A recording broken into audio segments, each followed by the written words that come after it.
नमस्कार, सुबह के 9 बज चुके हैं और वक्त हो चला है 9 की 9 खबर का। मैं हूं शुभ मिश्रा आपके साथ और बुलेटिन में आज सबसे पहले बात करेंगे सीएम हेमंत सोरेन को जारी ईडी के समन की। तो मुख्यमंत्री हेमंत सोरेन का क्या होगा, ये सवाल आज झारखंड के साथ ही पूरे देश में राजनीतिक हलके में सबकी जुबान पर है। अवैध माइनिंग और मनी लॉन्ड्रिंग मामले में केंद्रीय जांच एजेंसी ईडी ने पूछताछ के लिए सीएम हेमंत सोरेन को समन जारी कर दिया है। लेकिन सीएम हेमंत सोरेन आज ईडी के सामने पूछताछ के लिए हाजिर नहीं होंगे, बल्कि अपने पहले से तय कार्यक्रम के तहत रायपुर जाएंगे, जहां वो अंतर्राष्ट्रीय आदिवासी नृत्य महोत्सव में शामिल होंगे। इस आयोजन में सीएम हेमंत सोरेन मुख्य अतिथि के तौर पर हैं और कल मुख्यमंत्री ने ईडी की ओर से समन किए जाने को लेकर विपक्ष पर निशाना साधा था। साहिबगंज में जनसभा को संबोधित करते हुए सीएम ने कहा था कि यदि विपक्ष को लगता है कि वे साजिश करके उनकी पहचान या छवि को धूमिल कर लेंगे, तो ये उनकी गलतफहमी है। ये कहना था मुख्यमंत्री हेमंत सोरेन का।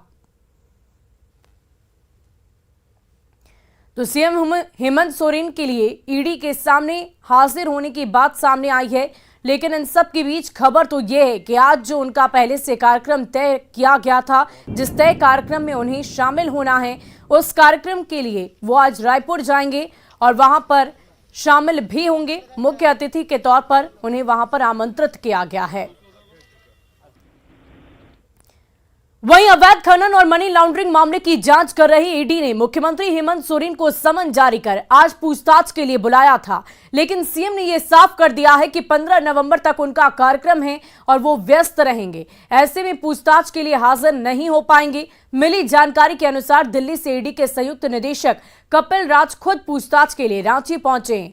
इधर ईडी की ओर से समन मिलने के बाद सीएम हेमंत सोरेन विशेषज्ञों की राय ले रहे हैं। अगर पहले समन पर मुख्यमंत्री पेश नहीं होते हैं तो उन्हें एक बार फिर से बुलाया जाएगा, फिर से एक बार तलब की जाएगी और 3 समन के बाद भी हाजिर नहीं होने पर ईडी कानूनी कार्रवाई कर सकती है। अवैध खनन और मनी लॉन्ड्रिंग मामले की जांच कर रही ईडी ने राज्य के मुख्यमंत्री हेमंत सोरेन को सम्मन कर यानी कि आज 3 नवंबर को पूछताछ के लिए बुलाया था।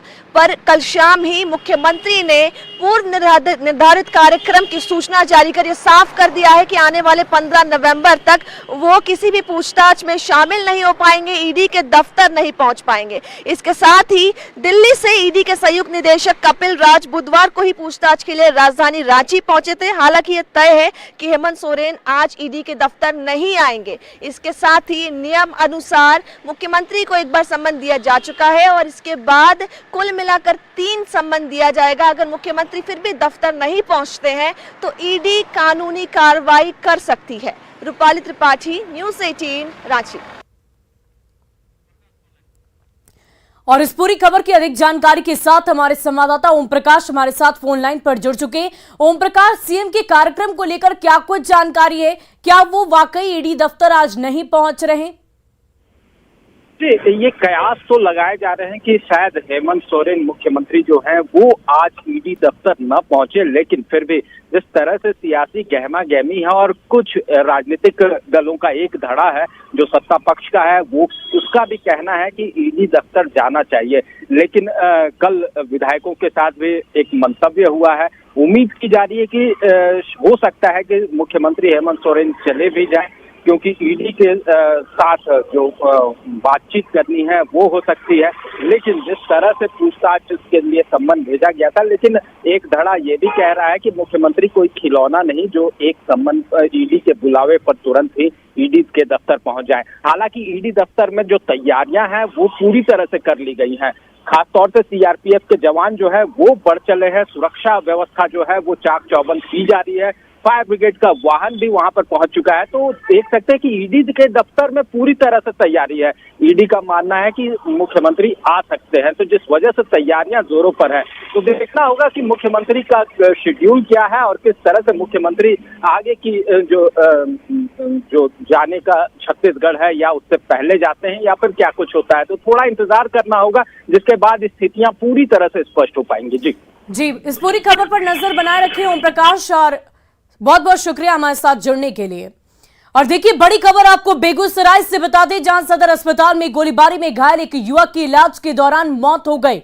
घटना खगड़िया के पसराहा थाना की बताई जा रही है। बताया जा रहा है कि डीजल के मामूली विवाद में चाचा ने अपने ही भतीजे को गोली मारकर उसकी हत्या कर दी। इस हत्या के बाद परिजनों में हड़कंप मच गया है।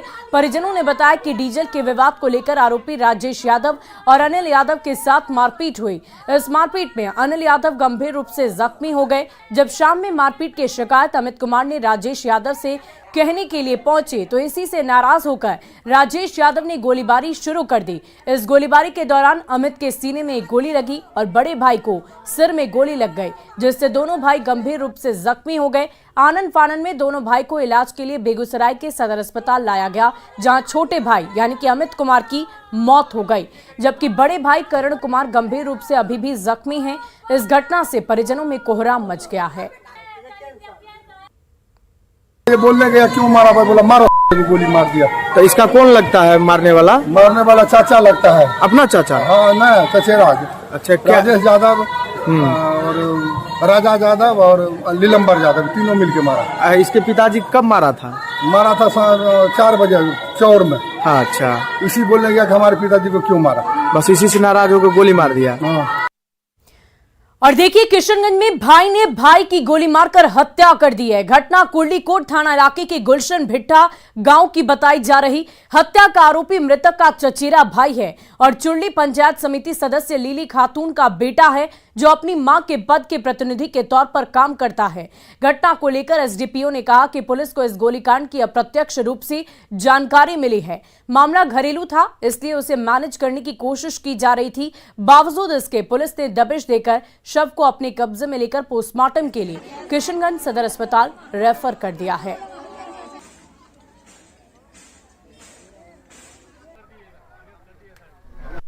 कल शाम में ही हम लोगों को सूचना मिली थी, कुर्लीकोट थाना अंतर्गत आपसी घर में ही दोनों चचेरे भाई हैं, एक फैयाज है और एक इम्तियाज़ है। तो आपसी खेल भी जैसे लोग बता रहा है, अभी तो जांच की जा रही है उसमें, कोई देसी कट्टा को ये करने के चक्कर में शायद फायर हो गया है और उसी में फैयाज इंजोर्ड हो गया, उसे इलाज हेतु लाया गया। और बेगूसराय में एक शराबी ने शराबबंदी की पोल खोलकर रख दी। साथ ही साथ उसने शराब कारोबारियों और पुलिस के बीच मिलीभगत का आरोप भी लगाया। दरअसल बुधवार की शाम एक शराबी और ई रिक्शा चालक के बीच किसी बात को लेकर झड़प हो गई, जिसके बाद ई रिक्शा चालक ने शराबी की जमकर पिटाई कर दी, जिससे वो गंभीर रूप से जख्मी हो गया। बाद में उसे इलाज के लिए सदर अस्पताल लाया गया, जहां उसने घंटों हाई वोल्टेज ड्रामा किया। साथ ही साथ उसने आरोप ये लगाए कि बेगूसराय में हर एक चौक चौराहे पर शराब की खुलेआम बिक्री हो रही है और इसके लिए पुलिस को कमीशन भी दिया जाता है। तो डेली 2 निप्स पीते हैं, मतलब 500 रुपया आपके हिसाब से, तो डेली 500 का पी लेते हैं। 200 जरूर पी। जब 250 में एगो छोटा देता है तो महुआ पी लेंगे। महुआ भी मिलता है, कहाँ पर? रामपुर में चलिए, हर दुकान में दिखाई दे। ज्वरे चलबे सबके 100 में दै 2 गिलास 90 रुपया। और देखिए, मुंगेर के तारापुर में एक कार्यक्रम के दौरान नेता प्रतिपक्ष सम्राट चौधरी ने जेडीयू के राष्ट्रीय अध्यक्ष यानी कि ललन सिंह, नीतीश कुमार, लालू यादव के साथ ही तेजस्वी यादव पर जमकर प्रहार किया और ललन सिंह को वसूली एजेंट बता दिया। वहीं कहा कि बीजेपी के चलते ही नीतीश और लालू मुख्यमंत्री बने, नहीं तो आज भी वो रोड पर घूमते ही रह जाते। साथ ही उन्होंने कहा कि बीजेपी में नीतीश के लिए दरवाजे पूरी तरह बंद हो चुके हैं। 25 में बीजेपी का कोई चेहरा मुख्यमंत्री बिहार का बनेगा। भाजपा नहीं तो आप दोनों पैदे नहीं लेते। भाजपा की कृपा है जिसके चलते लालू और नीतीश का जन्म हुआ मुख्यमंत्री के तौर पर, नहीं तो रोड पे घूमते रह जाते साथ। इसलिए अब भाजपा ने तय कर लिया है, कोई कंफ्यूज भारतीय जनता पार्टी के वर्कर साथियों को माथे पे मत रखिएगा, नीतीश कुमार लौट के आना है। और अब बात उपचुनाव में किसकी बहार की।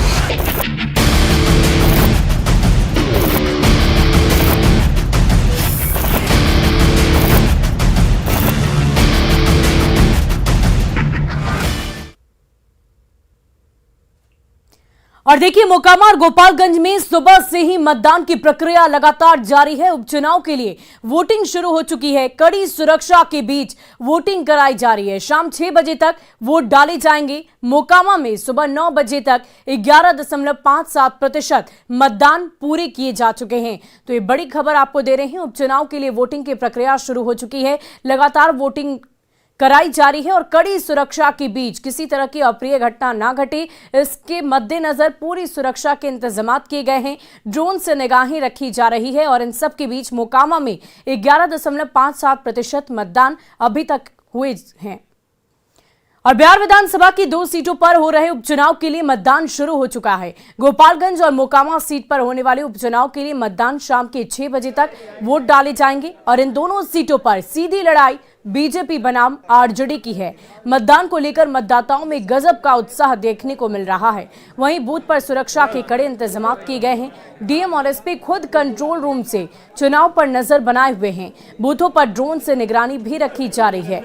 ये 6 अलग अलग तस्वीरें इस वक्त आपकी टीवी स्क्रीन पर। पहली तस्वीर देखिए किस प्रकार से गजब का उत्साह वोटर्स में नजर आ रहा है। दूसरी वो तस्वीर जहां कतारबद्ध होकर मतदाता अपने मताधिकार का प्रयोग कर रहे हैं और तीसरी तस्वीर हम आपको दिखा रहे हैं प्रशासनिक व्यवस्था की। सुरक्षा के मद्देनजर क्या कुछ इंतजाम किए गए हैं उसकी तस्वीर आप देख पा रहे होंगे। इसके साथ ही आदर्श बूथ का निर्माण भी किया गया है। आदर्श बूथ पर भी पहुंचकर मतदाता अपने मताधिकार का प्रयोग कर रहे हैं और कंट्रोल रूम पर खुद डीएम और एसएसपी पैनी निगाहें रखे हुए हैं, किसी तरह की अप्रिय घटना ना घटे और ड्रोन से भी निगरानी की जा रही है। और मोकामा विधानसभा उपचुनाव में बड़ी संख्या में महिलाएं भी वोट डालने मतदान केंद्र तक पहुंच रही है। वोट डालने महिलाएं भले बड़ी संख्या में पहुंची हो, लेकिन उनमें इस बात को लेकर आक्रोश जरूर है कि सरकार की जो योजनाएं हैं उसका लाभ उन्हें नहीं मिल पाता है। महंगाई लगातार बढ़ती ही जा रही है। सरकार बात गरीबों की करती है, लेकिन गरीबों का सुनने वाला कोई नहीं है। देखिए हमारे संवाददाता शैलेंद्र कुमार की ये रिपोर्ट। मोकामा विधानसभा उपचुनाव में महिला वोटरों में भी काफी उत्साह है। खासतौर पर महिलाओं की संख्या देखकर यह अंदाजा लगाया जा सकता है कि किस तरीके से सुबह सुबह बड़ी संख्या में महिलाएं यहां पर अपना मत का प्रयोग करने पहुंच रही हैं। पुरुषों की भीड़ भी आप देख लीजिए, कहीं भी कम नहीं दिखाई दे रही है। कहा जा सकता है कि जो लाइन है पुरुषों की उसे देख करके और महिलाओं की लाइन देखकर कहा जा सकता है कि महिलाओं की संख्या अभी भी ज्यादा है और बड़ी संख्या में महिला यहां लगातार वोट करने पहुंच भी रही हैं। राजनीतिक दलों के जो बड़े चेहरे हैं उन्होंने यहां पर कैंप किया, उसके बाद की परिस्थिति है। हम यहां पर मौजूद कुछ महिलाओं से बात करने का प्रयास भी करते हैं कि आखिर इस चुनाव में उनका क्या कहना है। अब वोट डालने आप यहां पर आई हैं, लगता है कि आपके क्षेत्र में जो विकास कुछ अधूरा है, अभी बाकी है वो काम है। आप बिजली बिल तो इतना महंगा कि देते देते गरीब आदमी अथी रहता है। की मिलता है गरीब पब्लिक लोग को? कुछ नहीं मिलता है। पति बाहर में रहता है, 10-5 हजार से अखने की होता है। बाल बच्चा 10 गो 5 गो हो गया है। कुछ नहीं, हम तो भर कादो नहीं आते, भर ठेवना कादो लगता है। गली का भी व्यवस्था नहीं, टंकी नहीं है। कौची गरीब का दिया, भट्टा पर कटने जाते तो कि उसका कोई मसला नहीं है। कुछ नहीं देता है बिहार में, खाली वोट पर वोट देते जाते हैं, कुछ नहीं देता है। 200 रुपये लीटर तेल हो गया है, कैसे गरीब चलेगा? 400 रुपये मजदूरी देता है, वो में 4 दिन सलामी पड़ना बाद मिलता है। ऐसे गरीब के कैसे पेट चलेगा? नहीं, अमीरों के सरकार है, गरीबों पर दाल लाला के अच्छी से खाई। हमारा के खेत पत्थर कुछ नहीं। महंगाई तो बढ़ ही रहा है, लेकिन इस बार लगता है कि जो आप वोट डालने यहाँ पर पहुंचे हैं उससे कुछ असर पड़ेगा। अब असर पड़तन की नहीं पड़तन की कहिए हमें सर, परवेन करते या सर संस्था करवा ने सब कुछ। महिलाओं से हमने बात की, आप सुन रहे होंगे, काफी आक्रोश है महिलाओं में। कोई आक्रोश नहीं है, विकास हुआ है और आगे भी विकास होगा। अच्छा से विकास हो, बढ़िया है। वो हम लोग का वो रोटी रोजगार मिले, वो सब ठीक रहेगा। हम लोग गरीब आदमी है, बहुत परेशान में है। तो बिल्कुल लोगों के जहन में एक बात है कि जो अभी तक काम नहीं हो पाया, जो अभी तक उन्हें नहीं मिल पाया, वो इस बार मिलेगा। महिलाओं से बात की, महिलाओं में काफी इस बात को लेकर के आक्रोश है कि जो स्थानीय समस्याएं हैं, सरकार की जो योजनाएं हैं, उसका लाभ उन्हें ठीक से नहीं मिल पाता है, उसके लिए भी उन्हें दर दर भटकना पड़ता है। इन तमाम चीजों के साथ आज बड़ी संख्या में लोग इस उपचुनाव में शामिल हो रहे हैं, इस उम्मीद के साथ कि उनकी परिस्थितियां भी जरूर बदलेंगी। कैमरा पर्सन सुबोध के साथ शैलेंद्र, न्यूज़ 18 मोकामा। और देखिए, लोकतंत्र के महापर्व में बुजुर्ग मतदाता भी मतदान करने के लिए घर से निकल पड़े हैं। लोकतंत्र ने जो उन्हें अधिकार दिया है, उस अधिकार का वो बखूबी अपने उम्र के अंतिम पड़ाव में भी इस्तेमाल कर रहे हैं और अपने मताधिकार का प्रयोग कर रहे हैं। रामावती देवी की उम्र 80 साल से भी अधिक है और इस उम्र में अपनी बेटी के साथ मतदान केंद्र पर पहुंचकर वोट डाल रही हैं। गोपालगंज की छपिया मतदान केंद्र से और अधिक जानकारी दे रहे हैं न्यूज़ 18 संवाददाता गोविंद कुमार। चुनाव आयोग ने जो लोगों को अधिकार दिया है लोकतंत्र के महापर्व का हिस्सा बनने का, वो आज यहाँ मतदान केंद्र पर नजर आ रहा है। ये सदर प्रखंड के छपिया बूथ है जो यहाँ पर जो वोटर है वो पहुँचने लगे हैं और उम्र के ये अंतिम पड़ाव में कुछ ऐसे वोटर हैं जो लोकतंत्र के इस महापर्व का हिस्सा बनने के लिए अपने घरों से निकल पड़े हैं। ये महिला है, तकरीबन उम्र इनकी 80 साल है और देखिए ये 80 साल की उम्र में भी रमावती देवी जो है मतदान करने के लिए घर से बाहर निकल पड़ी हैं। क्या कहेंगी चाची, मतदान करने निकली हैं? कब से आप वोट दे रही हैं? कितने साल हो गए मतदान करते हुए? 10 साल हो गया। 50 साल से अधिक हो गए आपको मतदान करते हुए। कैसा लग रहा है आज के दिन मतदान करके? कैसा लग रहा है? आप मतदान कर लिए, कैसा लग रहा है? अच्छा लग रहा है। क्या अपील करेंगे उन वोटरों से? क्या लोगों से अपील करेंगे? कि ज़्यादा से ज़्यादा वोट डालें। उम्र के अंतिम पड़ाव पे है। इनके साथ इनके बेटे हैं जो श्रवण कुमार के रूप में जो इस वक्त जो अपने माँ को मतदान कराने के लिए पहुंचे हैं। क्या कहेंगे, माँ को मतदान कराने के लिए पहुंचे हैं आप? हाँ, वो बहुत अच्छा लग रहा है कि माँ मेरी वोट डालने आई है और हम चाहेंगे कि ज़्यादा से ज़्यादा लोग वोट डालें। अपील क्या करेंगे लोगों से? ज़्यादा से ज़्यादा संख्या में आके वोट डालें। और क्या, ये वोटर है और बुजुर्ग महिला जो उम्र के अंतिम पड़ाव में है और ऐसे मतदान करने पहुंच रही है। इससे अंदाजा लगाया जा सकता है कि गोपालगंज के वोटरों में आज के दिन मतदान के प्रति कितना उत्साह है। ऐसे में जो मतदान केंद्र है वहां पर लंबी लंबी कतारें जो है वोटरों के लगने लगी है और मतदान की जो सिलसिला है वो शुरू हो चुका है और देर शाम तकरीबन शाम के 6 बजे तक मतदान करने की जो है चुनाव आयोग ने अंतिम समय निर्धारित किया है। गोविंद कुमार, न्यूज़ 18 गोपालगंज। और मोकामा विधानसभा की सुदूर तार इलाके में वोटर जात पात से ऊपर उठकर विकास को मुद्दा बनाकर वोट कर रहे हैं। अजगरा के बूथ संख्या 64 और 65 का जायजा लिया संवाददाता अनिरुद्ध कुमार ने। अभी हम खड़े पंडारा के सुदूर तार इलाके में। ये वो इलाका है जहां कभी वोट देने से लोग भयभीत होते थे, लेकिन प्रशासन की चुस्त दुरुस्त व्यवस्था से लेकर लोग घर से निकल रहे हैं और वोट दे रहे हैं। अभी मेरे साथ एक वोटर है, वो वोट देकर आए हैं। उनसे पूछते क्या नाम है आपका? राम साहब। राम साहब, जात पर कि विकास पर? जात पर क्या कहेंगे, विकास जखनी जब संसद में है तो जखनी देना जरूरी है। मैंने वोट आप क्या सोच के दिए हैं? जाति बात पर दिए हैं? मोदी जी जाति बात पर नहीं, मोदी जी के सोच क्या हो? मोदी जी को सोच के? हाँ। कि जात पर? नहीं, जात पर। बिहार में तो जात लोग देखते हैं। नहीं, मोदी जी पर खाट ले देंगे। तो मोदी जी का क्या सोचे हैं? मोदी जी बढ़िया है कि भाई राशन दे रहे हैं, खा रहे हैं, गरीब आदमी जी रहे हैं। यानी विकास। क्या नाम है आपका? रामराज। आप क्या सोच के दे रहे हैं? हम तो भी दे रहे हैं विकास। विकास सोच के, जात कोई मुद्दा नहीं? जात से कोई हमारा लेन देन नहीं है, विकास में नहीं। तो ये पंडारा का मोकामा विधानसभा में जो क्षेत्र पड़ता है, सबसे सुदूर तार इलाका कहते हैं। यहाँ वोटर विकास को मुद्दा बना के वोट कर रहे हैं। इनके लिए जात कोई मायने नहीं रखता है, यानी जो विकास कर रहा है हम उसको मतदान करेंगे। अनिरुद्ध, न्यूज़ 18 बार। और देखिए, मोकामा और गोपालगंज में सुबह से ही मतदान की प्रक्रिया लगातार जारी है। उपचुनाव के लिए वोटिंग लगातार जारी है। कड़ी सुरक्षा के बीच वोटिंग कराई जा रही है। शाम 6 बजे तक वोट डाले जाएंगे। वहीं गोपालगंज की बात कर लें तो अभी तक 9.37% मतदान हुए हैं। वहीं मोकामा में 11.57% मतदान हो चुके हैं, यानी कि मताधिकार का प्रयोग लगातार मतदाता कर रहे हैं। और इस वक्त अगर प्रतिशत की बात करें तो गोपालगंज में 9.37 और मोकामा में 11.57% मतदान की प्रक्रिया पूरी कराई जा चुकी है। सुरक्षा के मद्देनजर मुकम्मल तैयारी की गई है ताकि किसी भी तरह की अप्रिय घटना ना घटे।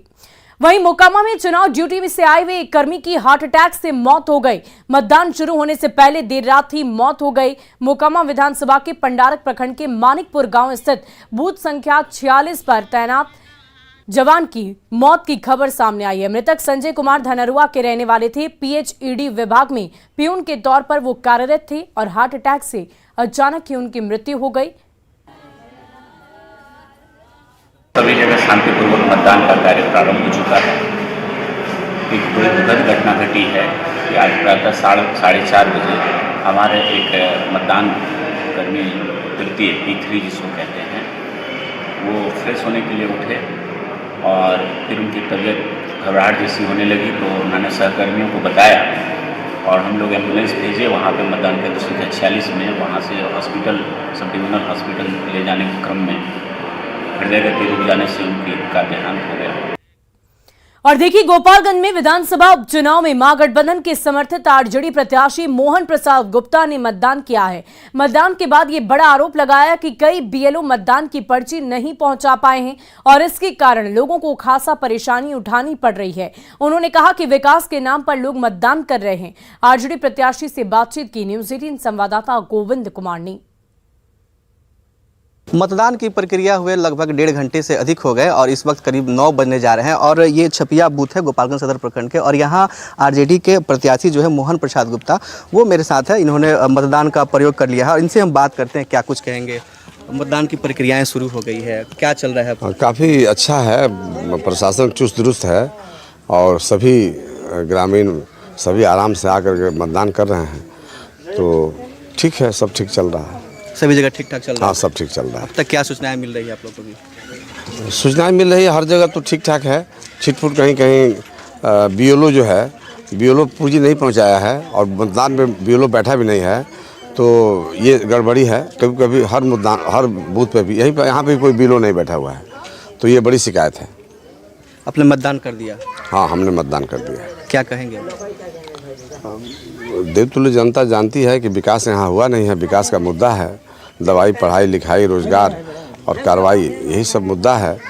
शिक्षा का मुद्दा है। अभी 600 करोड़ का पैकेज मिला है हमारे गोपालगंज में। ये राजद प्रत्याशी मोहन प्रसाद गुप्ता है। इन्होंने डीएवी जो मतदान केंद्र है वहाँ पर अपने मताधिकार का प्रयोग किया है और लगातार मतदान केंद्रों पर घूमकर निरीक्षण भी कर रहे हैं और इनका कहना भी है कि जो बीएलओ हैं उनके द्वारा कई मतदाताओं को पर्ची नहीं पहुँचाई है, इससे थोड़ी परेशानी हो रही है। हालांकि जिला प्रशासन जो है लगातार इसकी मॉनिटरिंग कर रहा है और लगातार जो है वोटरों से अपील भी कर रहा है कि निर्भीक होकर मतदान करें। न्यूज 18 भी आपसे ये अपील करता है कि आज के दिन जो है आप घर से बाहर निकले और लोकतंत्र के इस महापर्व का हिस्सा बने और निर्भीक होकर अपने मताधिकार का प्रयोग करें। गोविंद कुमार, न्यूज 18 गोपालगंज।